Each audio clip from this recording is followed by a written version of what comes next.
Sekarang kita akan bahas soal yang nomor 9.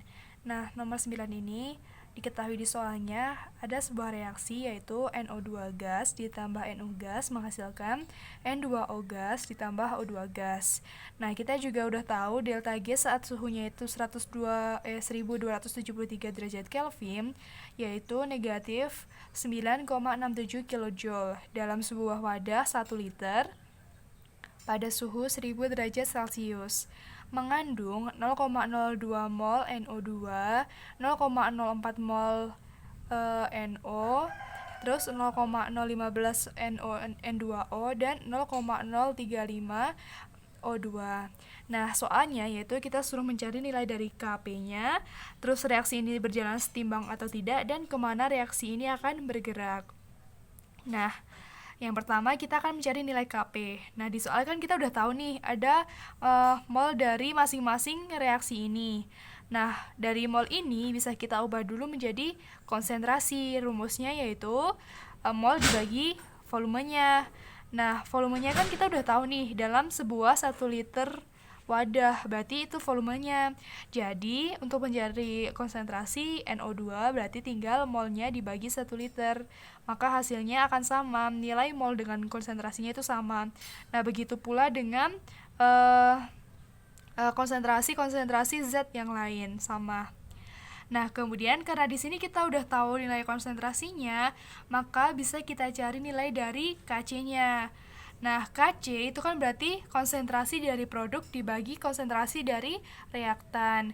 Nah, produknya itu ada N2O, berarti konsentrasi N2O dikali konsentrasi O2 dibagi reaktannya itu ada konsentrasi dari NO2 dikali konsentrasi NO. Nah, di sini kan kita udah tahu tuh nilai konsentrasinya, tinggal kita masukin aja nih di sini. Nah, nilai akhir dari Kc-nya yaitu 0,656. Nah, sekarang kita akan mencari apa sih hubungannya Kc sama Kp. Nah, kemarin kan kita udah belajar tuh hubungannya Kc sama Kp itu bisa dirumuskan dari Kp sama dengan Kc RT pangkat delta N. Nah, jangan lupa delta N di sini yaitu nilai dari delta N gasnya aja. Nah, sekarang kita lihat nih reaksinya di sini. Nah, reaksi di sini kan dia gas semua.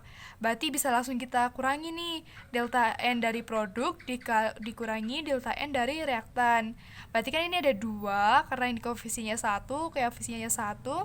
Yang ini juga ada 2 karena ini koefisiennya 1, ini 1. Berarti 2 dikurangi 2 sama dengan 0. Nah, karena delta N gasnya itu 0, maka bisa kita tulis lagi nih rumusnya. Kp sama dengan Kc dikali RT pangkat 0. Nah, RT pangkat 0 kan berarti dia 1. Berarti nilai dari Kp itu sama dengan nilai dari Kc-nya. Berarti nilai Kp sama dengan 0,656. Nah, sekarang kita akan cari tahu nih reaksi ini tuh sebenarnya setimbang apa enggak sih. Nah, untuk mencari reaksi setimbang atau enggak kan kita bisa kaitkan dengan nilai delta G. Jadi reaksi itu akan setimbang ketika nilai delta G-nya itu sama dengan 0. Kalau nilai delta G-nya di soal itu diketahuinya negatif, berarti kan kurang dari 0. Berarti itu reaksinya spontan. Karena reaksinya spontan, maka reaksi ini tidak berjalan dengan setimbang.